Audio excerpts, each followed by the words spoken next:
비타민C, 그냥 많이 먹으면 좋은 영양제로 알고 있었는데요. 하루 부족하지 않게 꼭 먹어야 하는 중요한 영양소라는 거 알고 계셨나요? 저는 음식으로 충분하다고 알고 있어서 부족한 양을 따로 챙겨 먹어야 하는지 몰랐습니다. 그만큼 비타민C의 중요성과 먹는 방법을 잘 몰랐는데요. 그러다 작년부터 남다른 피로감과 머리가 멍하고 콧속이 헐기 시작했습니다. 몸 이곳저곳에 염증이 반복되면서 체력이 바닥나 버렸습니다. 몸은 약해지고 소화는 안 되고 매번 진료받을 때마다 의사 선생님들께서 최선을 다해 진료해 주셨지만 원인을 알 수가 없었습니다. 하루하루 삶의 질이 너무 떨어지고 괜히 서럽고 짜증만 나더라고요. 그러다 비타민C가 부족한 게 아닐까라는 생각이 들게 하는 사건이 있었습니다. 그 일을 계기로 비타민C에 대해 공부하게 되면서 이렇게 먹으면 부작용 걱정 없이 장점만 챙길 수 있겠다 싶더라고요.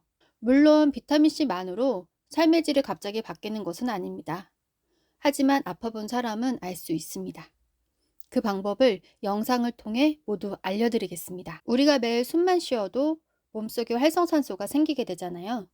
이 활성산소가 많아지면 산화 스트레스가 생기게 되고, 산화 스트레스는 우리 몸의 세포, 단백질, 지방을 빨리 늙게 만들어 버립니다.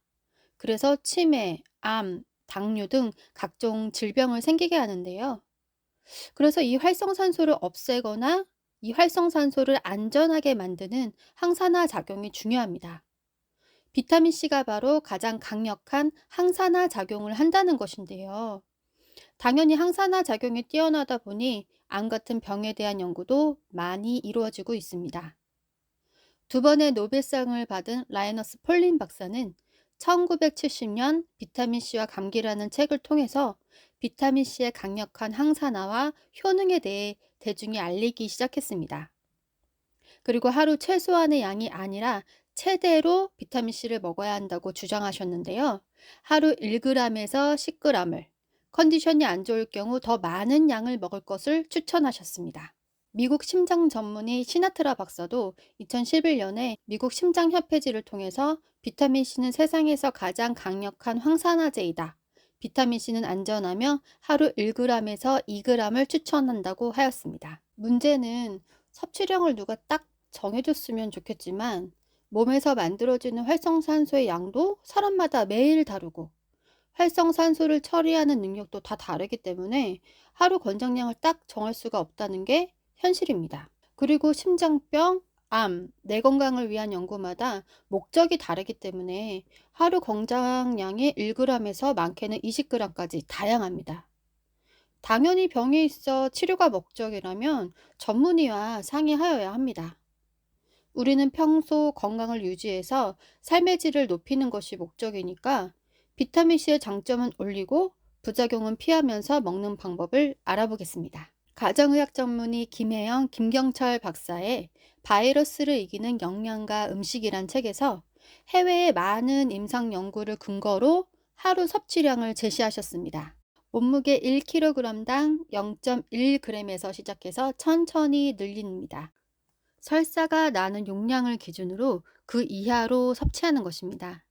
만약 60kg인 사람이라면 하루 6g으로 시작해서 천천히 용량을 늘려서 10g에서 설사가 낮다면 10g 이하로 섭취하는 것입니다.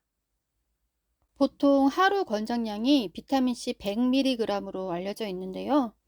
이 하루 권장량은 결핍을 피하기 위한 최소한의 양이기 때문에 일상적인 음식을 통한 비타민C 함량으로는 항바이러스 효과를 기대하기 어렵다고 합니다. 비타민C의 아스코르브산이 물에 녹으면 강한 산성이 나타나기 때문에 비타민C를 먹고 속이 쓰리신 경험이 있으시다면 비타민C의 산도를 감소시킨 중성 비타민을 추천드립니다.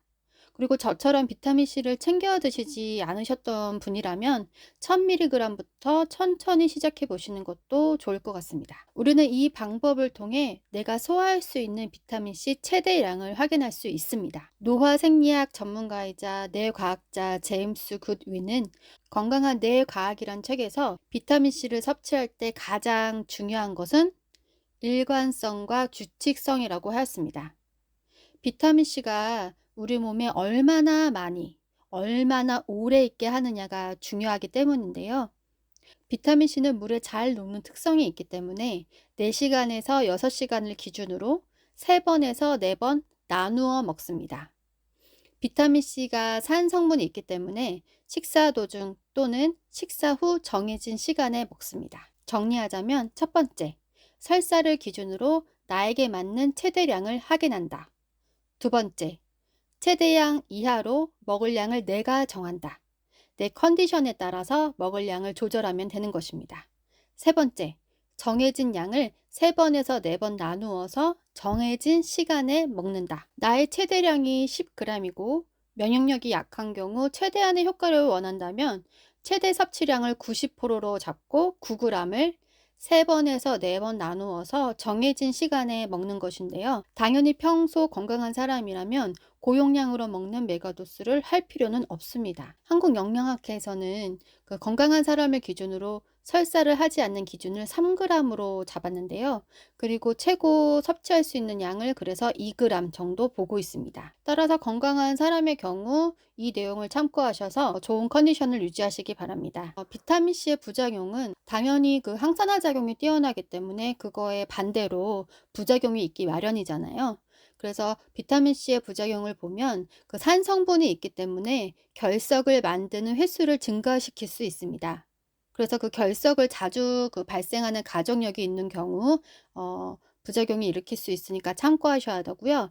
그리고 철의 흡수를 돕는 효과가 뛰어나니까 철분을 과다 흡수하면 안 되는 경우, 그리고 아주 드물게 선천적으로 그 G6PD 환자인 경우에는 적혈구가 깨지는 현상이 있을 수 있으니 주의해야 합니다. 그럼 강력한 황산화제인 비타민C가 부족하면 어떻게 될까요? 단순히 피로로 끝나는 것이 아니라 3개월 이상 비타민C가 부족하게 되면 서서히 콜라겐이 무너지고 잇몸이 녹아내리고 치아가 다 빠지고 혈관이 약해져서 고통스럽게 죽는 괴혈병에 걸리게 됩니다. 노벨상 수상자이자 비타민C의 선구자인 라이너스 폴린 박사는 현재 하루 권장량이 100mg을 지적하였는데요. 이 기준이 1747년에 장기간으로 배를 탔던 선원들에게 괴혈병을 막기 위해서 라임 주스 등을 제공했던 아주 최소한의 기준이었다는 것입니다. 작년에 몸 전체에 힘이 없고 무기력함으로 정말 힘들었었는데요. 심지어 건강을 찾아보겠다고 운동까지 시작하였습니다. 그러다 우연히 카페에서 청귤 주스를 마시게 되었는데 그 몸에 전원이 켜지는 느낌이 들었습니다. 그 여름 시즌 음료라 금방 사라지고 저에게는 입술 습진과 대상 포진까지 오게 되었는데요. 그러다 몇 년 전에 친구의 어머니가 암으로 투병 중이신데 그 비타민을 섭취하시고 많이 호전되셨다는 얘기를 해줬었어요. 그리고 본인도 그래서 비타민을 먹고 있다. 저에게도 그 비타민을 권했던 기억이 있었는데요. 친구가 진심으로 나를 위해서 말해 주었는데 저는 그 친구 말을 그냥 대충 흘려 들었었어요. 이제 와서 생각을 해 보니까 그 항산화에 대한 얘기를 했던 것 같아요. 사람은 역시 겪어봐야 알 수 있는 것 같습니다. 당연히 비타민 C만으로 건강을 해결되는 거는 아닙니다. 하지만 위 내용을 미리 알았다면 그 남모를 고통 없이 삶의 질을 좀 올릴 수 있지 않았을까 그렇게 생각을 해봅니다. 그리고 저처럼 체력이 약하시거나 면역력이 약하신 분들에게는 그 부작용을 확인해 보시고 용량을 늘려보시는 것도 좋을 것 같습니다. 그러다 보면 나에게 맞는 양을 조절할 수 있게 되더라고요. 큰 병에 걸린 건 아니었지만 일상생활에 치명적인 지병들로 힘들어할 때마다 의사 선생님께서 선생님 같은 분이 관리 잘 하셔서 나중에 더 건강해지십니다. 라고 말씀을 해주셨는데요. 영양제를 챙겨 먹기는커녕 아예 건강에 대해서 신경 쓸 나이가 아니라고 아예 관심이 없었어요. 요번에 아주 제대로 겪게 되었습니다.